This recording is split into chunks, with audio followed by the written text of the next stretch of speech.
Hello, my name is Paul Barnett, the host of the Great Coaches podcast. And tonight I'm going to be sharing with you a video on what we've learned about mental skills from the more than 200 great coaches that we've interviewed on the podcast. The great coaches are men and women that come from Australia, Asia Pacific, Europe, North America and Africa.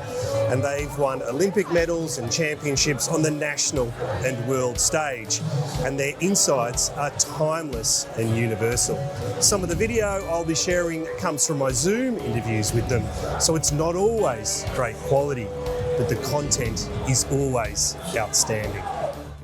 I'd like to start this video with a quote from the great Michael Jordan. It comes from an old VHS cassette that I've got. Michael, which were you more proud of, your athletic skills or the mental skills that you brought to the game, and which was more difficult to keep up? Well, I came in here with the physical skills. I was, to some degree, I was born with the appetite to enhance it as I got older and as I played the game. But the mental skills came with the education of the game. You know, that either I learned from Coach Smith before I got here, or I learned in the course of the coaching staff that I've been endured with. The mental part is hard because you have to really learn, taking everything that you've learned over a period of time and apply that to your game and tie that into the physical aspect to your game and make the complete basketball player that you try to become. You know, so physically it's a little bit easier, but the mental part is the hardest part, and I think that's the part that separates the good players from the great players. And so in this video, I'm going to share with you 7 things that I've heard the great coaches talk about when it comes to developing the mental skills in the people that they lead. Number 1 is mindfulness.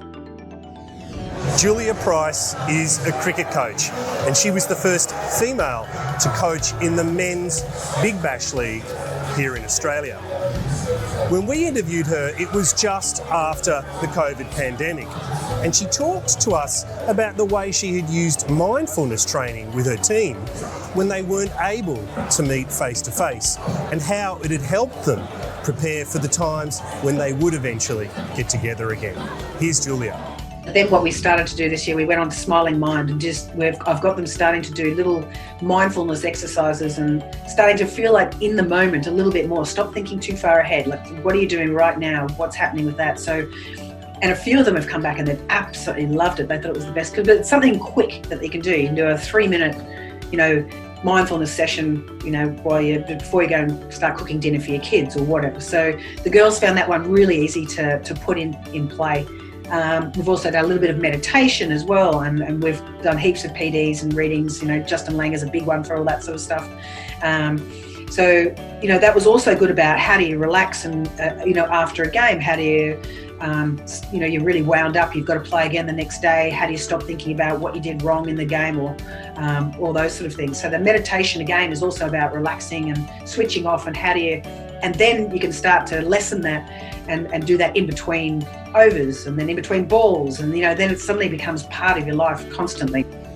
A simple way of bringing mindfulness into your life is by being where your feet are. Here is the softball coach Mike Candrea, who was the first one to mention this to us. I have a saying, be where your feet are. And basically that's all about focus. It's all about being present. And that was a lesson for me to learn. And again, it was my wife. I'm sitting there eating dinner one night with her, and she's talking and telling me about her day, and my mind is still in the 6th inning of the game, and I'm not hearing a damn thing she's saying. And she says, you got to do a better job of being focused. And I took that to heart, saying, you know what, you're right. When I'm at work, I need to be at work, but when I'm at home, I need to be at home. And so trying to get athletes to understand that you have control over that focus. You have control over being where your feet are. And I think that helps them, kind of plan for that success or that lack of success or whatever they need to do. And so, yeah, we have routines, and I think every kid has a routine. Number 2 is self-talk as a dialogue, not a monologue. Sue Enquist is a softball coach, and she famously led the UCLA Bruins to 6 national championships. When we interviewed her, she talked about your inner voice and how it was important to turn it from a monologue into a dialogue. It was the first time I'd ever heard anybody talk about this. It really struck me, and it's something that I've tried to do ever since I heard Sue talk about it. We know that the conscious brain is just a tape recorder of our thoughts. We also know that thoughts that enter from the subconscious, we can't control. We can't control those. Those thoughts come to the forefront unannounced, sometimes uninvited. And that's what I call that weak voice. That weak voice is the one that has the doubt. The weak voice is the one that says, play it safe. The weak voice is the one that says, you're not good enough. And so I've had to deal with that weak voice, that you're not good enough, you're not strong enough, you're not smart enough, your learning agility isn't where it needs to be. And then I learned, and science tells us this, what we actively do to answer that weak voice is the secret sauce. If we allow the thoughts to come in and to pound us down, and we don't answer every thought with an affirmation, a true fact, evidence that you're capable of doing it, or evidence that you're ready to leap, you will find yourself dying inside and losing your enthusiasm and your optimism. And I call it being a stubborn optimist. The stubborn part says, good stubborn says, I'm not going to give in to that weak voice. Good stubborn says, I do see all the work you did Monday through Friday, that inventory that allows you to cross over that bridge to say, I'm ready in this moment. And to me, everything emanates from those two voices in your head and the awareness of when you're in your weak or your strong voice, because the awareness allows you to answer the call of that weak voice. Because we don't have to worry about when the thoughts are coming in just warm and fuzzy. It's like, man, hang on and yell yippee, because all is good in your brain. But today, because of the instability, because of all the uncertainty, doubt seeps in and it's winning the conversation. And you're constantly having over 60,000 thoughts a day. So this conversation's going on. Who's winning the conversation? Who's getting the last word? May your strong voice always get the last word. And I often tell people, would you ever date your inner voice? And this idea, would I ever date my inner voice? Woo! That helps build awareness around your strong and your weak voice. Sue's thoughts on dealing with your negative inner voice were built upon by Professor Adam Nichols. Adam is a world-renowned sports psychologist, and he had this to say. But in terms of how coaches can influence self-talk, I think it's really important. And I think that the first thing to do when speaking to athletes would be to ask them what they think about. What are they thinking about when they're performing a specific task? Sometimes it's obvious, sometimes you can hear athletes remonstrating with themselves or, saying negative things. And then as coaches, it's about, teaching them the skills to transform the kind of negative self-talk, because we know it doesn't help. It has a negative impact on confidence, it has a negative impact on performance. But getting them to change their view of the situation. So if they, for example, miss a shot, it's like, okay, how do you transform that? Well, I'll get the next one. I'll trust my technique and my technique will allow me to get the next one. Or it's just one shot that I've missed, I'll make the next. And I know this might sound a bit basic, but actually when people are performing under stressful situations, sometimes they don't think clearly and think correctly about what they should be doing under pressurized situations. And it's about stopping the negative thoughts and then generating those positive self-statements. And that comes from the coach by being, I think, supportive of athletes and encouraging the athletes to focus on the next thing that they need to do and doing it positively. Number 3 is journaling. Many of the coaches we've interviewed talk about journaling. They describe it as a way to be self-reflective, to put down what you're thinking and feeling, but to importantly, then move on. Anthony McGrath played cricket for England, and he's now a championship-winning coach. And when we interviewed him, he talked about the idea of a self-talk diary and how it had helped him and how he was now using it to help the people that he was leading. I started making a a diary probably halfway through my career, and it was amazing how many negative thoughts I had as a batsman, until I started writing things down and thinking, geez, this is terrible. I'm just thinking, subconsciously so many negative things. So there's a couple of players at Essex that we introduced that kind of thing too, and again, that's really helped them develop that decision making, the self-awareness, how I feel in certain situations. So something like a self-talk diary can help. But Number 4 is concentration and non-concentrating. Justin Langer is a cricket coach. He's well known for his belief in meditation and the use of martial arts to focus and improve his concentration. In this example, he talks about how physical skills come together with mental skills to improve your concentration. Sport is all mental. Now, I don't necessarily agree with that. I think that the performance is a synergy between technique and physicality and talent and the mental side of the game. It's of course concentration. We all subscribe to the feeling that elite performance is about concentration, particularly if you've got a work ethic, you've got some talent, and you've developed through hours of practice, you've developed a good technique. That doesn't mean what sport it is, it's the same, but concentration is the core, is the essence of great performance. Concentration, or the things that might disrupt it, is also something that you can prepare for. This was something that Tim Walsh talked to us about. Tim led the Australian Rugby Sevens women's team to an Olympic gold medal. And here he gives a great example of how they worked with the idea of disruption before they got to the Olympics. We looked at our debilitators of the Olympics, and one of them, the biggest one, was probably the pressure or the ability to stay in your performance bubble. So we had all these different techniques around dealing with it, but we had to identify what they were. So we drew this big bubble on the wall and then put us in the middle, and then we thought, okay, this is the bubble, what's going to come in there and try and pop it, whether it be family and friends, social media, pets, dying, tragedies, partners, all that kind of stuff. Pressure was, obviously a big one. And then develop techniques and how we were going to develop it. So preparation breeds confidence.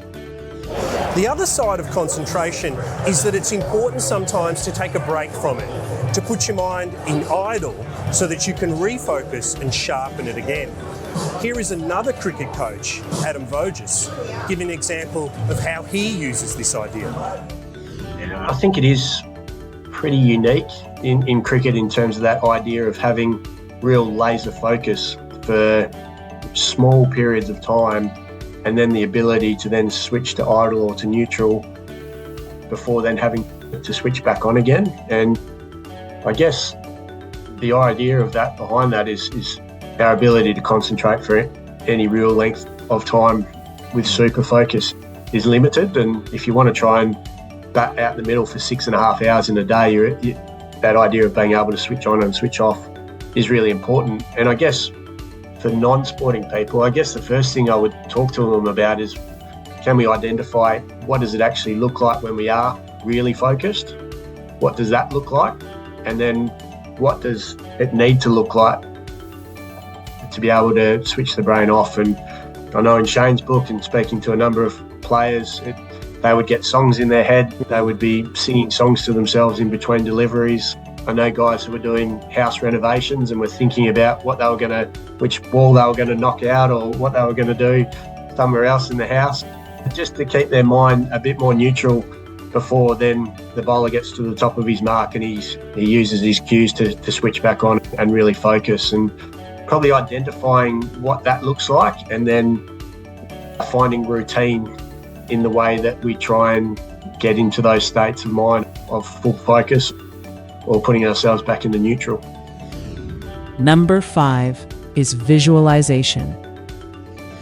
Visualization is perhaps the most famous mental skill. Here we have a great example from Bob Bowman, a swimming coach. Bob was the coach who was with Michael Phelps through his 23 Olympic gold medal career. And here he talks about how Michael uses visualization.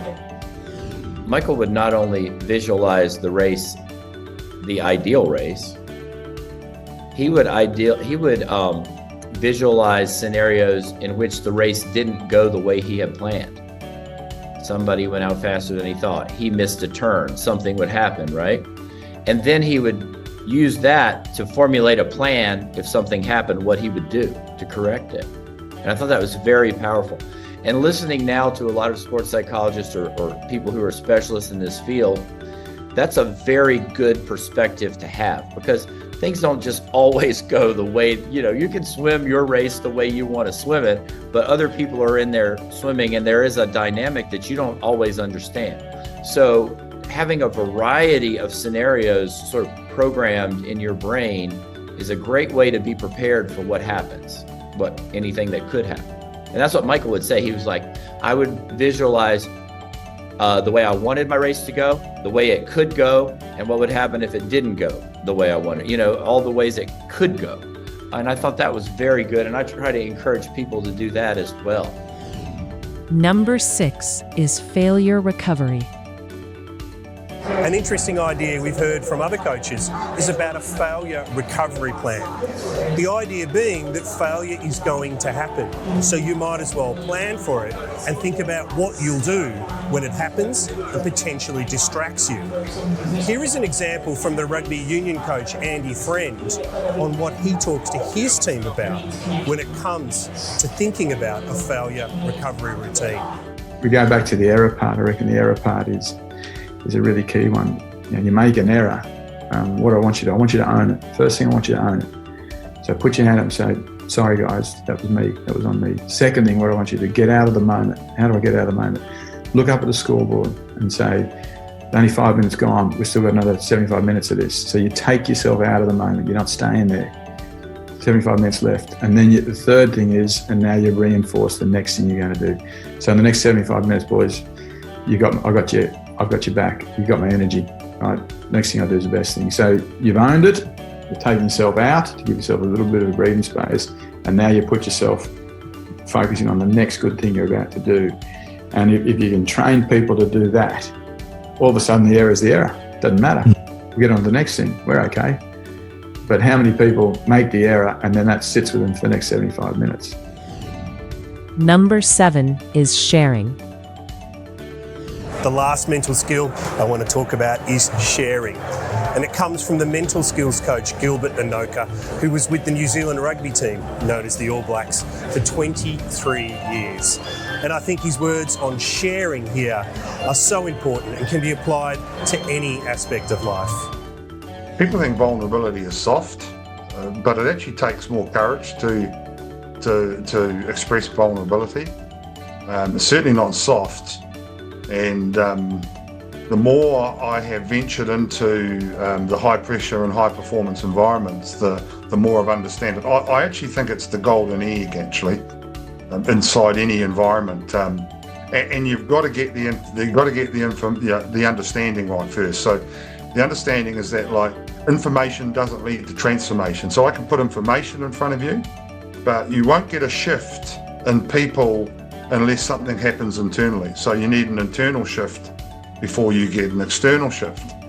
And when you look at a pressure and when you look at the people sharing things in terms of how they're experiencing it internally, you can't train what you won't talk about. And so we need to set up environments where people feel safe and comfortable to express how they're feeling. And mental performance grows when honest language exists, when inner battles can be aired, not buried. These 7 mental skills, though, are getting harder to teach. As things like social media become more pervasive, the chance that we'll receive negative feedback and begin to reflect and ruminate on it grows. This was something that the basketball coach, Jackie Carson-Smith, talked to us about. Resiliency, it's also tough because it's so tied to mental toughness. And that is the one aspect that is becoming harder and harder to coach, because again, going back to what we talked about, there's this negative self-talk.